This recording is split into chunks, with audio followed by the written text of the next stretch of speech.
Assalamualaikum warahmatullahi wabarakatuh. Selamat siang, salam sehat bagi Bapak Ibu dosen semua.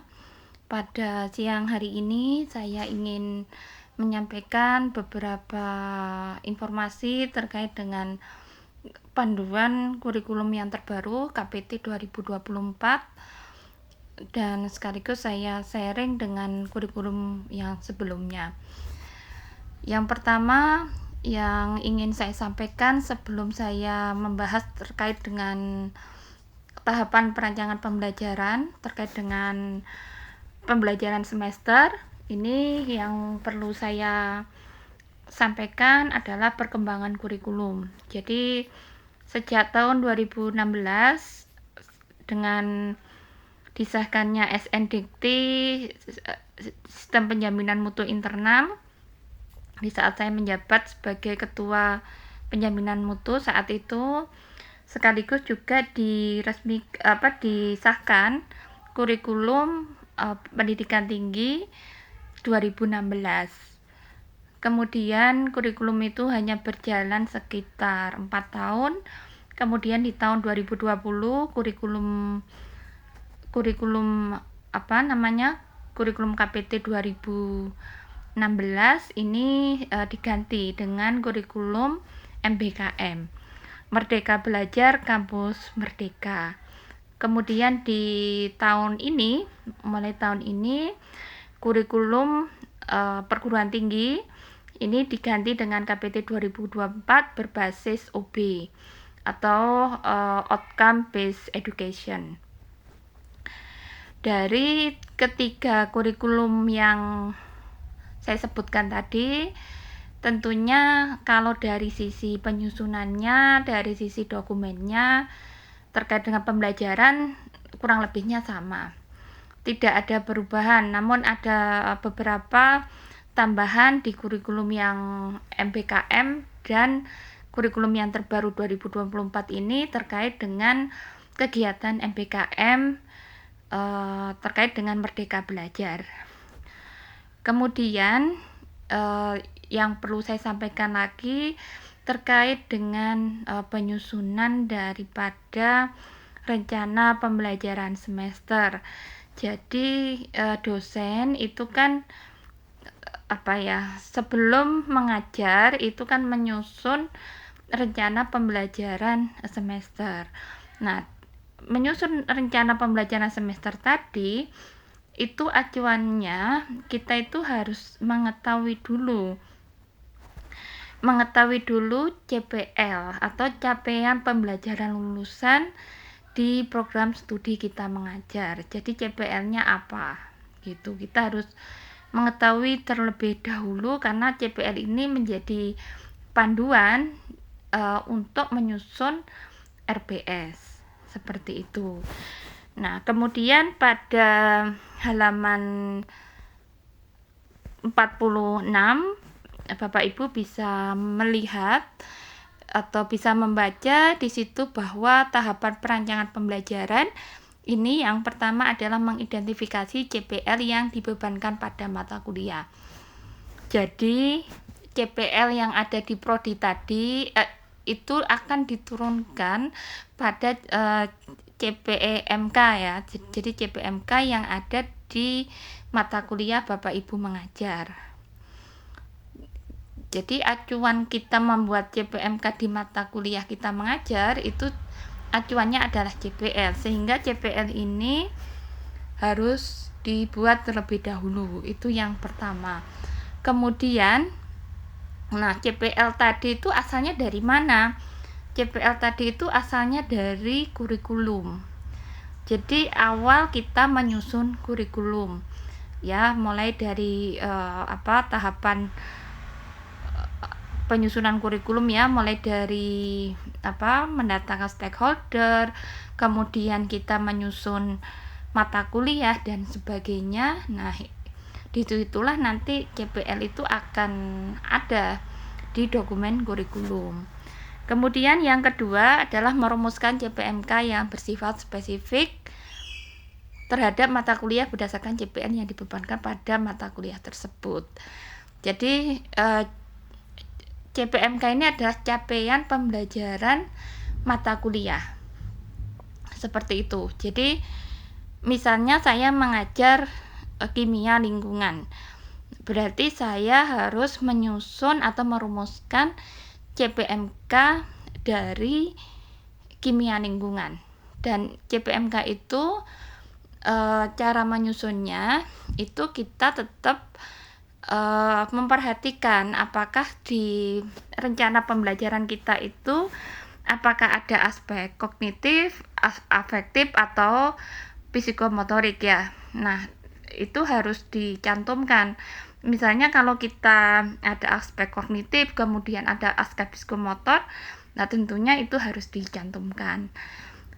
Kemudian yang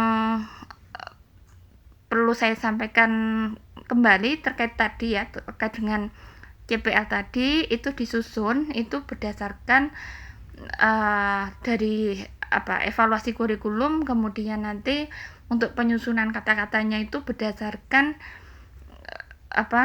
dari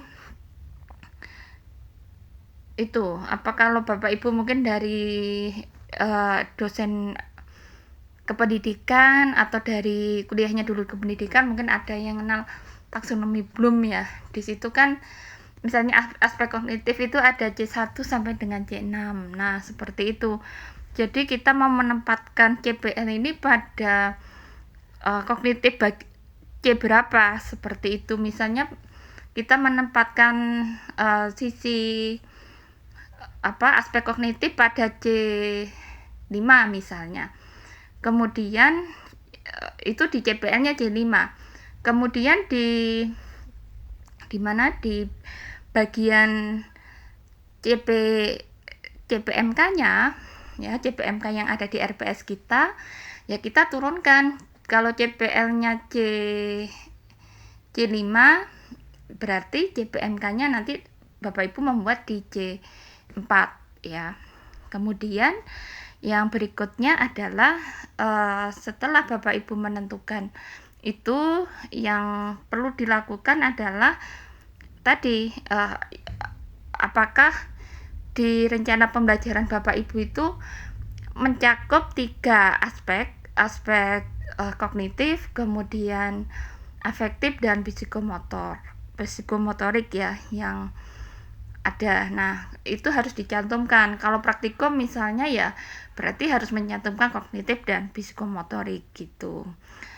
Kemudian yang selanjutnya di poin C adalah selanjutnya jika diperlukan kita dapat menyusun sub CPMK. Sub CPMK kalau di RPS yang lama itu bahasanya itu adalah kemampuan yang diharapkan. Jadi turunan dari CPMK. Jadi turunannya dari CPMK tadi namanya sub CPMK. Sehingga cara menyusunnya, kalau tadi misalnya saya berikan contoh tadi yang di CPL-nya itu C4, di CPMK-nya C4 ya, kognitif bagian C4, berarti nanti di bagian sub CPMK kita bisa memasukkan di bagian C4 atau sampai di bawah C1. Nah, seperti itu. Kemudian yang berikutnya adalah melakukan analisis pembelajaran, memberikan gambaran pada mahasiswa terhadap tahapan belajar yang akan dijalani. Jadi, kita akan membuat rencana pembelajaran semester itu kan tujuannya untuk kita bisa memberikan gambaran kepada mahasiswa kita untuk tahu apa sih tahapan yang akan mereka jalani selama 1 semester di dalam mata kuliah tersebut. Kemudian yang berikutnya adalah melakukan analisis kebutuhan belajar atau kedalaman materi serta pembelajaran yang diperlukan. Nah, ini terkait dengan bahan kajian ya. Jadi terkait dengan bahan kajian ini biasanya kita harus menentukan bahan kajian itu sesuai dengan sub CPMK-nya. atau kalau bahasa dulunya itu kemampuan akhir yang diharapkan. Contohnya misalnya begini. Misalnya sub CPMK-nya adalah mahasiswa akan dapat menganalisis senyawa anorganik dalam dalam material organik misalnya. Seperti itu misal contohnya. Nah, kemudian untuk kita bisa menganalisis hal tersebut kan kita perlu memberikan materi kepada mahasiswa tersebut terkait dengan bahan kajian yang diisi gitu. Jadi bahan kajiannya ya sesuai dengan topiknya itu, seperti itu. Kemudian yang berikutnya terkait dengan indikator, kemudian ada kriteria penilaian, kemudian ada metode pembelajaran, kemudian bentuk pembelajaran, dan evaluasi pembelajaran. Nah, yang berikutnya yang akan saya paparkan adalah di halaman 48 ya. Jadi di 48 itu di bagian atas itu dijelaskan bahwa CPL Prodi yang dibebankan pada mata kuliah metodologi penelitian. Di situ jelas bahwa dijelaskan bahwa CPL dari prodi yang dibebankan pada mata kuliah metodologi penelitian seperti itu contohnya. Nah, kemudian di tabel 10 Bapak Ibu bisa dilihat di situ. Jadi contoh tabel perumusan CPMK dan sub CPMK. Tadi sudah saya sampaikan di awal bahwa kita sebagai pendidik kita harus maksudnya harus memahami dulu adalah terkait dengan kemampuan dari mahasiswa terkait dengan proses pembelajaran. Nah, Bapak Ibu harus mengenal terkait dengan taksonomi Bloom ya. Jadi di taksonomi Bloom itu ada 3 aspek ya, ada aspek kognitif, kemudian ada aspek afektif, kemudian ada aspek psikomotorik. Nah, di sini adalah contohnya misalnya pada aspek kognitif gitu. Misalnya tadi di sub CPMK-nya misalnya di C5, kemudian kita mau di sub CPMK-nya sub CPMK-nya C5. Kemudian kita membuat kalimatnya ya. Kalimatnya itu kan bermacam-macam ya. Jadi setiap tahapan kognitifnya itu kalimatnya berbeda-beda. Jadi antara misalnya C2, kemudian C3, C4, C5, dan C6 itu kalimatnya berbeda. Nah, Bapak Ibu bisa mengukur ini dari kedalaman materi yang Bapak Ibu berikan.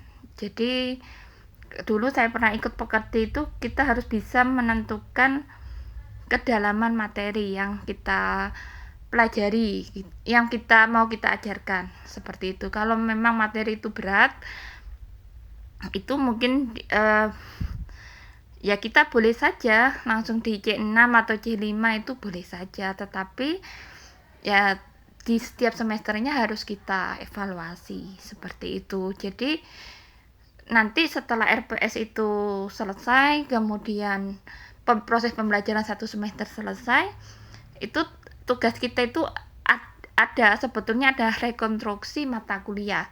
Jadi kita evaluasi terhadap proses pembelajaran kita, apakah dengan kita menerapkan ini tadi ya, perumusan CPMK tadi ini sudah berhasil atau tidak, seperti itu. Jadi misalnya kita menggunakan C5 kok di proses pembelajaran 1 semester itu tidak berhasil, artinya ada kendala di di dalam proses pembelajaran tersebut. Maka kalau seperti itu sarannya adalah kita bisa menurunkan CPMK-nya, kemudian diobservasi selama 1 semester.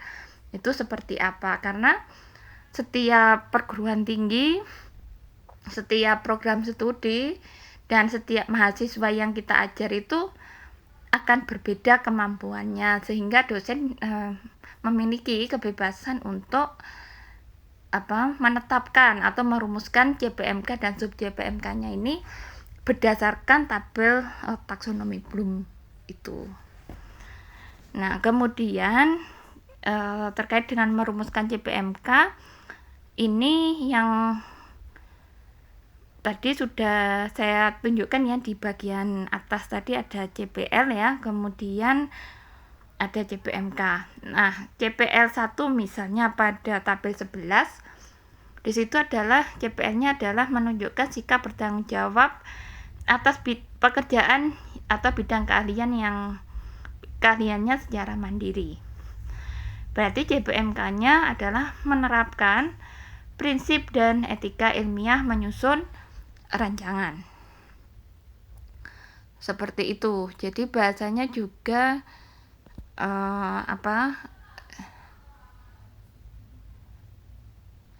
harus jelas ya. Jadi antara CPL dengan CPMK-nya.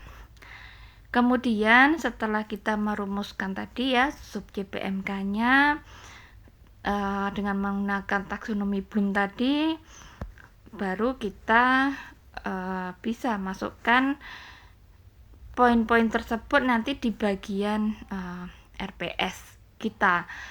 Jadi RPS itu adalah rencana pembelajaran semester. Jadi itu harus mencakup tujuan belajar, kemudian ketercapaian pembelajaran itu juga harus masuk di dalam RPS. Nah, kemudian untuk terkait dengan bagian RPS di halaman 54, Bapak Ibu bisa membaca di situ bahwa di bagian RPS itu poinnya yang pertama adalah nama program studi. Jadi program studi yang Bapak Ibu ajar ditulis di dalam RPS. Kemudian nama mata kuliahnya, kemudian kode mata kuliah, semesternya berapa, kemudian SKS mata kuliahnya berapa.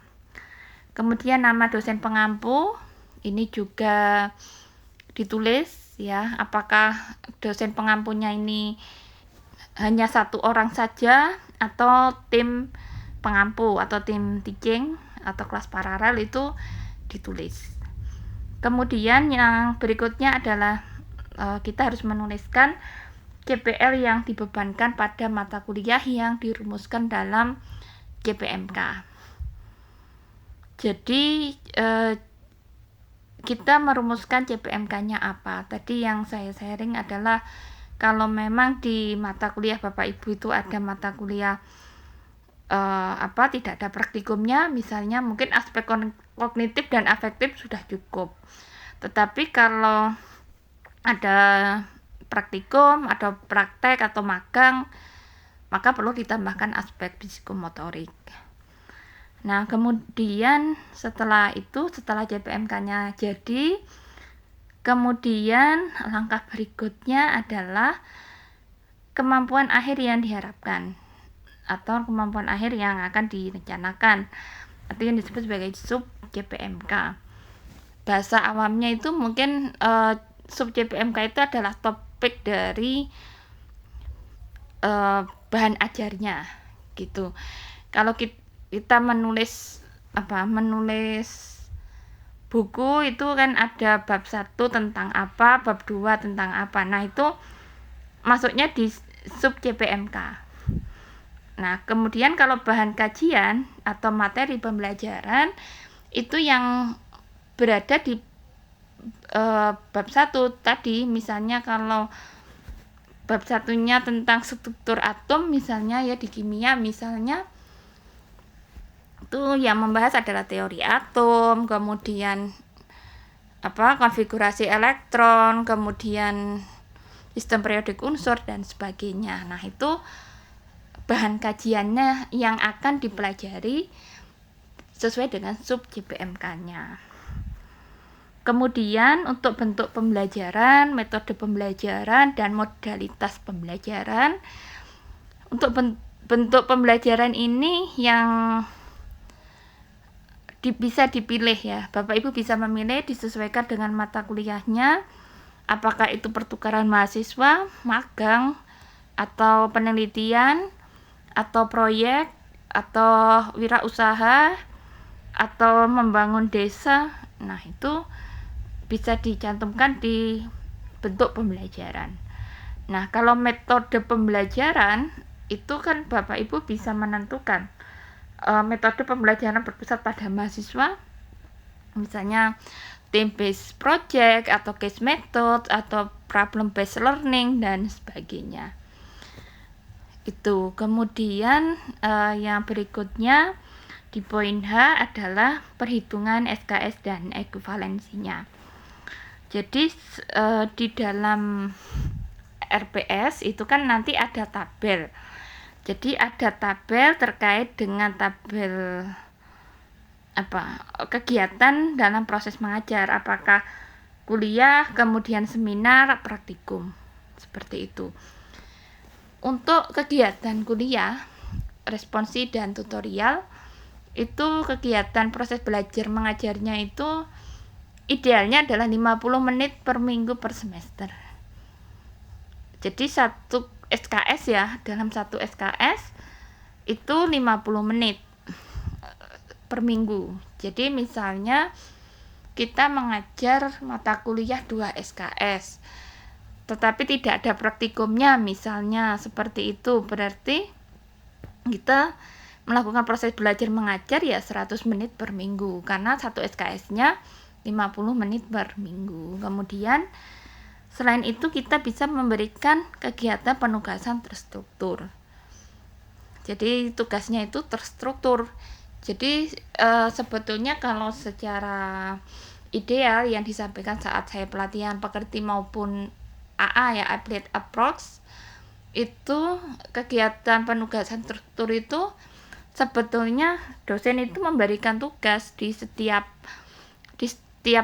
itu sub JPMK-nya itu memberikan tugas seperti itu. Idealnya seperti itu. Kemudian ada kegiatan mandiri itu 60 menit per minggu. Kemudian yang kedua adalah kegiatan seminar. Kalau ada kegiatan proses belajar berarti ya 100 menit per minggu. Kalau ada kegiatan mandiri di seminarnya 70 menit per minggu. Kemudian kalau Bapak Ibu ada mata kuliah praktikum, kemudian ada kegiatan magang dan sebagainya. Nah, di situ satu SKS itu nilainya 170 menit.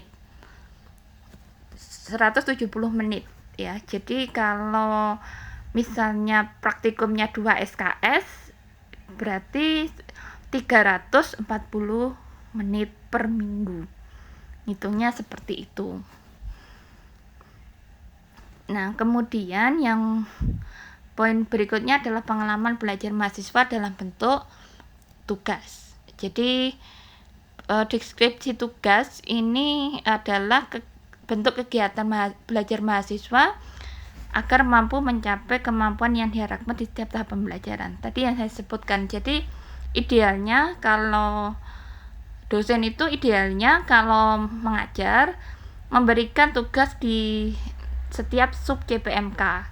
Jadi sub JPMK-nya itu di setiap bahan kajian itu diberikan tugas seperti itu, dan rencana penugasan ya atau penugasan pada mahasiswa itu ada formnya. Nanti akan saya jelaskan di bagian akhir. Nah, nanti itu harus ada sebetulnya. Kemudian yang berikutnya adalah kriteria, indikator, dan bobot penilaian. Terkait dengan penilaian, ini sebetulnya adalah mencakup prinsip edukatif, otentik, kemudian equitable, transparan. Kemudian kalau kriterianya itu ya dari proses kita tahap pembelajaran. Kemudian bobot penilaian itu berapa persen, itu menunjukkan penilaian keberhasilan dari satu tahap belajar terhadap keberhasilan keseluruhan dari mata kuliah. Di bobot penilaian di dalam RPS itu kalau memang mata kuliahnya maksudnya dalam mata kuliahnya ini mungkin tingkat kesulitannya lebih tinggi daripada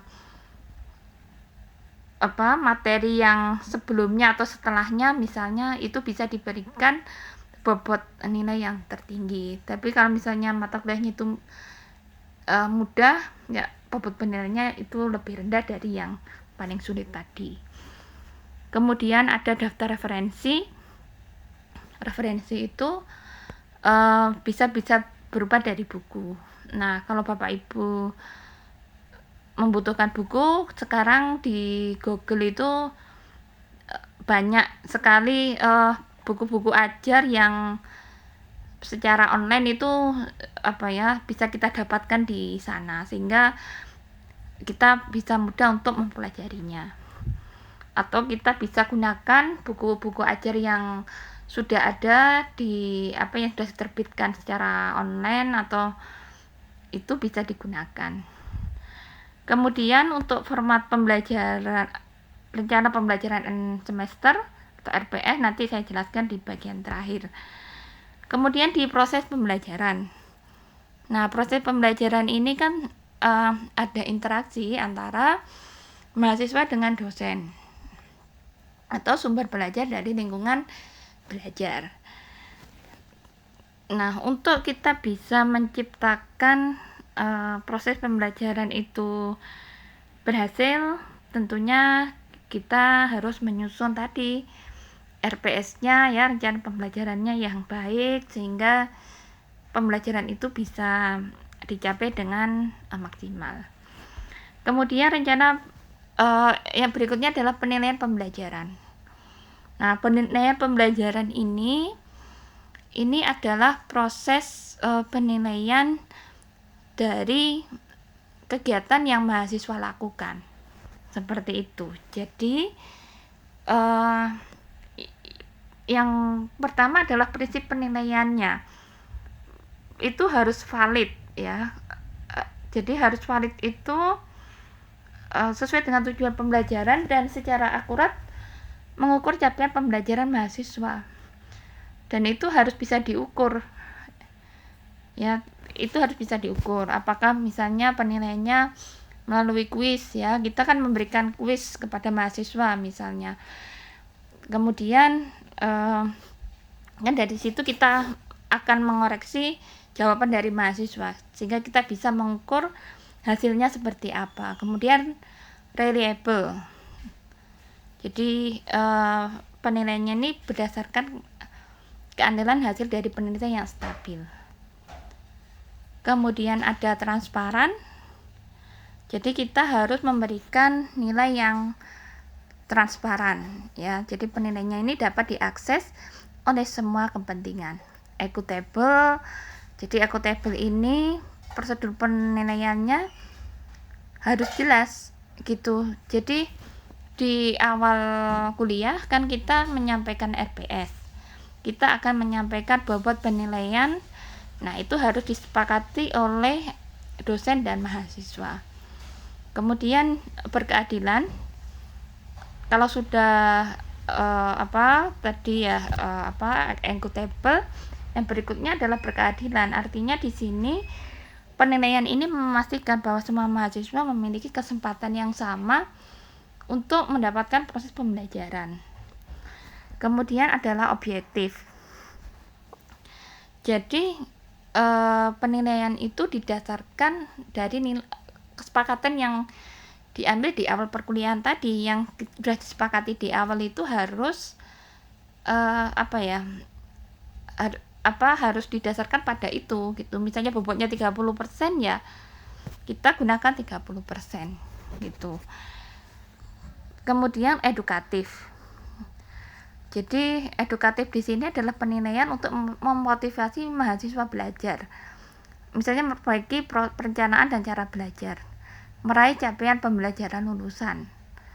Nah, seperti itu. Jadi apakah misalnya edukatif, misalnya dalam proses pembelajaran mahasiswa ini mengalami misalnya nilainya turun gitu ya, atau misalnya ada masalah lain terkait dengan proses pembelajaran. Nah, itu dosen bisa memberikan edukasi kepada mahasiswa sehingga mahasiswa tersebut bisa memperbaiki nilainya, kemudian dapat meraih capaian pembelajaran lulusan yang ditetapkan. Kemudian yang berikutnya adalah teknik dan instrumen penilaian. Teknik dan instrumen penilaian ini yang pertama adalah teknik penilaian. Itu di tabel 17, itu bisa dilihat ada sikap, keterampilan umum, keterampilan khusus, dan pengetahuan. Kalau penilaiannya berupa sikap, ya, sikap itu kan kita menilainya hanya bisa observasi. Nah, kemudian kalau keterampilan umum, keterampilan khusus, pengetahuan itu kita bisa menggunakan banyak teknik. Bisa observasi, bisa partisipasi, unjuk kerja, tes tertulis, tes lisan, dan angket.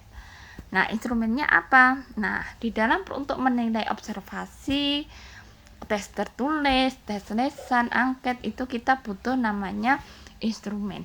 Instrumennya bisa berupa rubrik atau bisa portofolio. Seperti itu. Kemudian terkait dengan penilaian ya, pembelajaran yang dilakukan pada ranah sikap, pengetahuan ini berbeda-beda yang dinilai.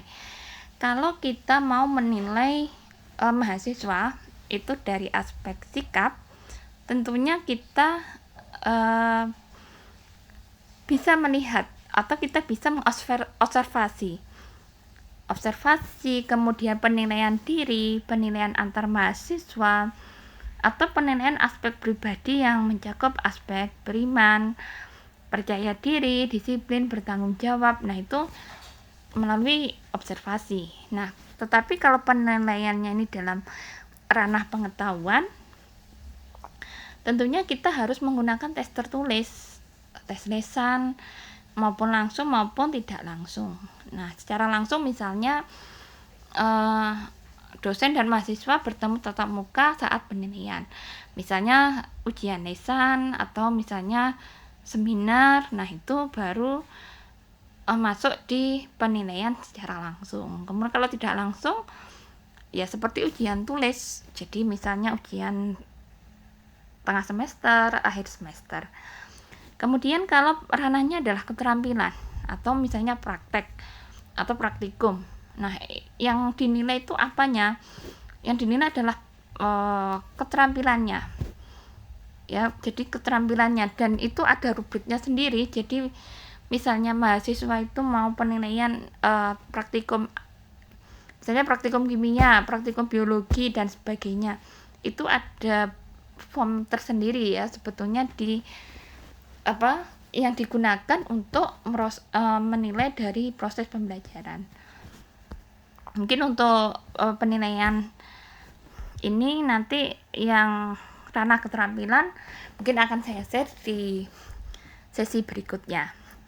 Kemudian untuk instrumen penilaian tadi sudah saya sampaikan, ada rubrik, ada portofolio. Nah, rubrik itu ada 3. Ada yang rubrik holistik, ada rubrik analitik, dan rubrik skala persepsi. Nah, kalau rubrik holistik ini berdasarkan kombinasi semua kriteria. Kemudian kalau rubrik analitik ini tingkatannya pada skala penilaian atau skor penilaian, atau skala persepsi ini dari tingkatan kriteria penilaian yang tidak bisa dideskripsikan, namun tetap bisa diberikan skor penilaian. Contohnya ini pada tabel 18. Tabel 18 itu dijelaskan adalah kalau rubriknya holistik ya, misalnya kita ini memberikan tugas kepada mahasiswa terkait dengan mahasiswa itu diminta untuk menyusun rancangan proposal. Nah, itu kita pakai yang rubrik holistik untuk kita bisa menilai apa grade-nya itu kurang, cukup, baik, dan sangat baik. Nah, kriteria penilaiannya itu bisa Bapak Ibu baca ya. Kalau misalnya rancangannya yang disajikan sistematis, kemudian menyelesaikan masalahnya sudah dengan baik, kemudian dapat diimplementasikan, namun kurang inovatif. Nah, di situ yang skor nilainya sekitar 61 sampai 80. Seperti itu. Jadi kalau kita mau menggunakan rubrik penilaian terkait dengan rubrik holistik, misalnya contohnya untuk penyusunan proposal penelitian misalnya atau rancangan penelitian, ya kita bikin form. Jadi bikin form, kemudian di formnya itu nanti itu ada isinya gitu ya, ada kriteria, ada ininya. Jadi ada nama mahasiswa, identitas mahasiswa ya. Jadi ada nama mahasiswa, prodinya apa, NIM-nya berapa. Nah, kemudian ada grade penilaiannya. Nah, kemudian nanti di bagian bawah itu biasanya ada nilai akhirnya. Nah, itu nanti mungkin bisa dikembangkan oleh prodi dan wakil direktur bidang akademik. Kemudian untuk rubrik analitik ini biasanya digunakan untuk presentasi makalah. Nah, kita tadi kan terkait dengan kalau yang rubrik holistik ini mungkin dari naskahnya ya yang kita nilai. Nah, tetapi kalau yang rubrik analitik ini dari presentasinya. Seperti itu. Ya, presentasinya itu kita bisa menilai gitu. Bisa dari aspek organisasi, kemudian isi, kemudian gaya presentasi.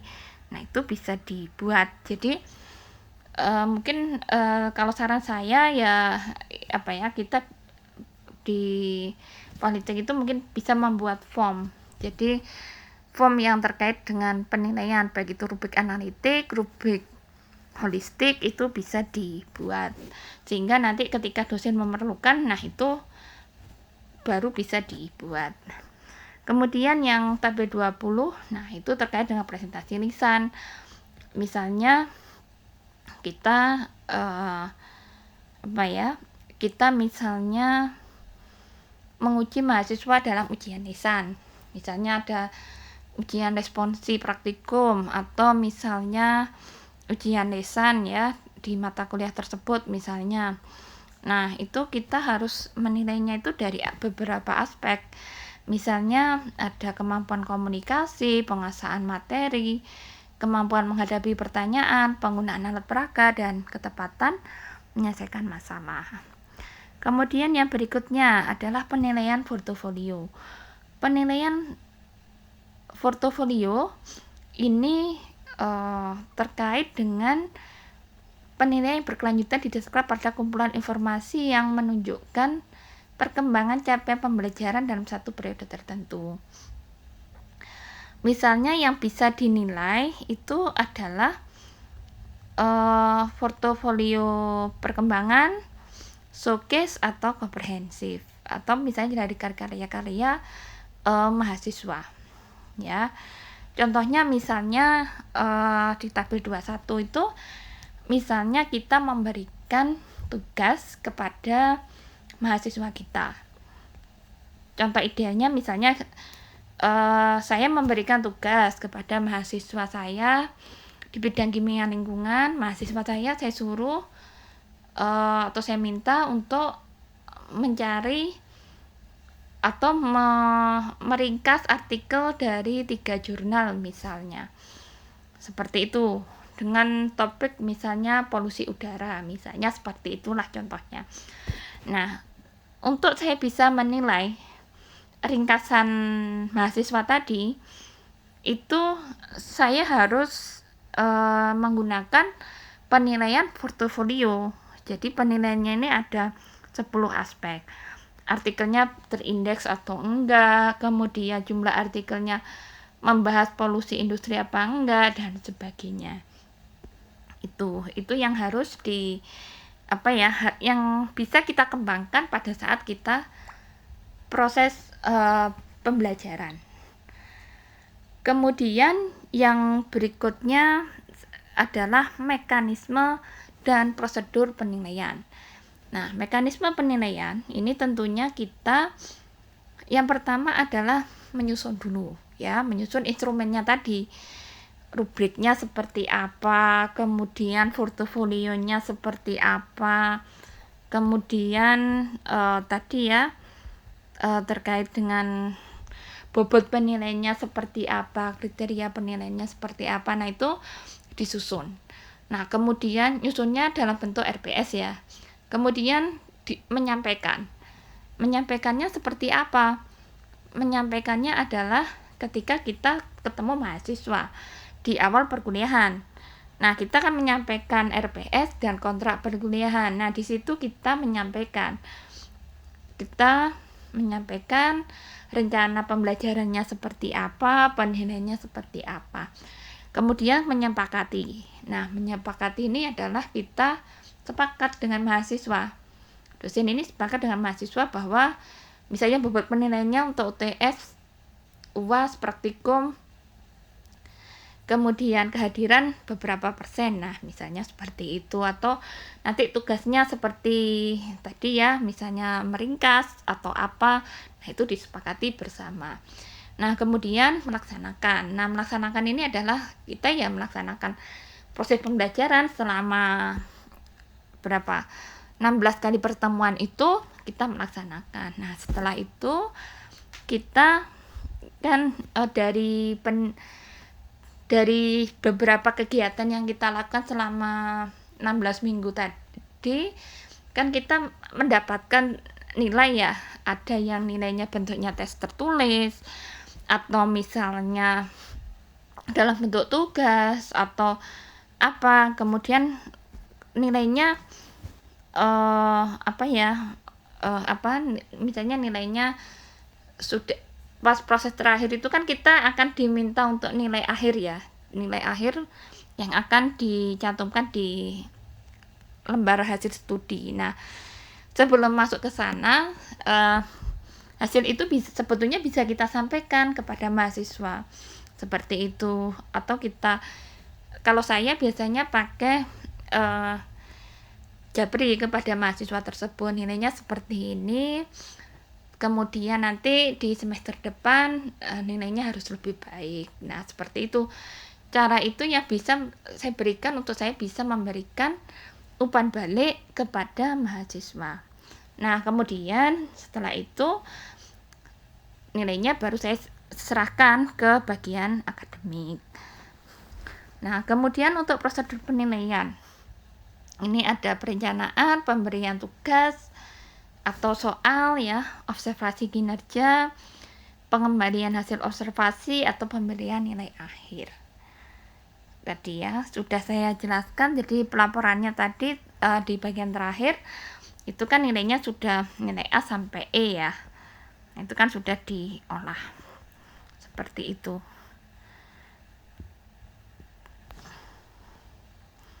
Demikian informasi yang bisa saya sharing pada sesi ini.